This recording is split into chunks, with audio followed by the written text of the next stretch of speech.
எந்த ஏஜ்ல இருந்து ஹெல்த் செக்அப் பண்ணணும்? யூஸ்வலாக 30 வயசுக்கு மேலே எல்லா ரெகுலர் செக்கப்பும் வருடத்துக்கு ஒரு முறை பண்ணுவது மிகவும் நல்லது.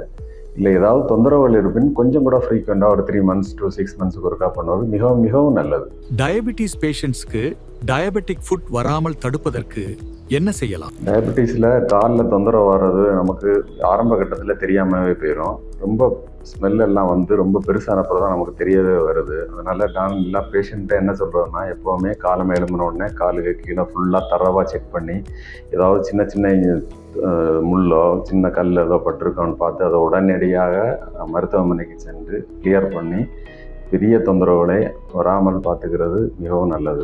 3 வருஷமா சுகருக்கு மருந்து எடுத்துட்டு இருக்கேன். இதையே கண்டினியூ பண்ணலாமா?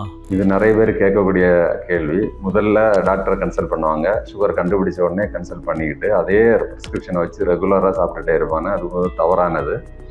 நம்ம ஒவ்வொரு 3 monthsக்கு ஒருக்கா அட்லீஸ்ட் டாக்டரை கன்சல்ட் பண்ணி பிளட் ரிப்போர்ட்ஸுக்கு தகுந்தவாறு டோஸை அட்ஜஸ்ட் பண்ணி மெடிசன் எடுப்பது தான் முறையானது.